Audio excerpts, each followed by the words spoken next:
manipulative woman who murdered her parents and lived alongside the bodies for 4 years in their family home, has been jailed for life. The remains of Lois and John McCullough, aged 71 and 70, were found in sleeping bags at their house in Great Baddow, Essex, in September 2023. Virginia McCullough, 36, admitted fatally poisoning her father and placing him in a homemade mausoleum and stabbing her mother to death in June 2019. The defendant, who told police, "Cheer up, at least you've caught the bad guy," will have to serve a minimum term of 36 years before being considered for release.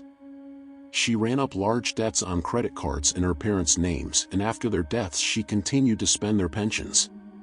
Essex police said documents at the couple's home built a picture of a woman who was trying desperately to keep her parents from discovering the depth of the financial black hole she continued to dig, while giving them false assurances about her employment and future prospects. McCullough, who previously admitted 2 counts of murder, was sentenced at Chelmsford Crown Court, but she showed no emotion as she was sent down. Det Sup Rob Kirby, head of major crime at Essex Police, said the case had shocked and horrified even the force's most experienced murder detectives. He said McCullough had created a web of lies on a shocking and monumental scale and described her as an intelligent and adept manipulator. A missing persons investigation was launched in September 2023 after Mr. and Mrs. McCullough's GP raised concerns about not hearing from them. Police became suspicious of the couple's daughter due to her constant excuses for her parents' whereabouts and later executed a warrant at the family home. Body-worn footage showed McCullough admit the murders to arresting officers and told them, "Cheer up, at least you've caught the bad guy."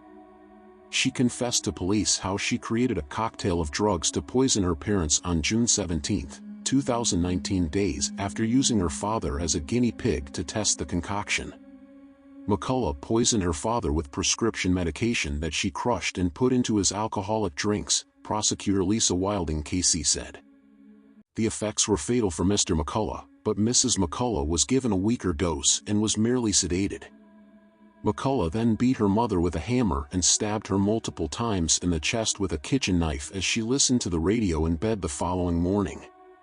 She had decided to murder her mother out of fear she might find out what happened to Mr. McCullough.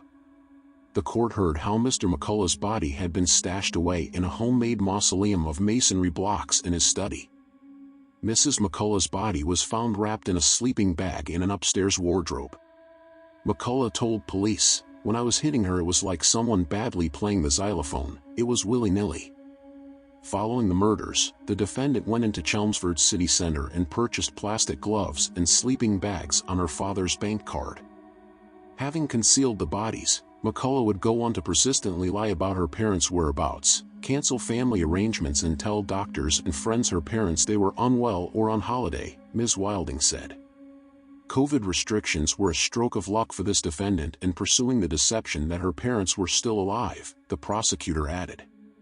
Very dangerous, the court heard McCullough benefited from £149,697 as a result of murdering her parents, combined from their pensions and spending on their credit cards, as well as selling assets. The money appears to have been frittered away and not spent on expensive or lavish items, Ms. Wilding said, including £21,000 on online gambling between 2019 and 2023. Richard Butcher, brother of Lois McCullough, said in a victim impact statement that his niece was very dangerous and that what had happened had undermined my faith in humanity. Mr. Justice Jeremy Johnson, sentencing, said to McCullough, "You think more of money than you do of humanity. Your parents were entitled to feel safe in their own beds and their own home, and they were entitled to feel safe with their daughter. You, nevertheless, made a full, conscious and deliberate decision to murder each of your parents."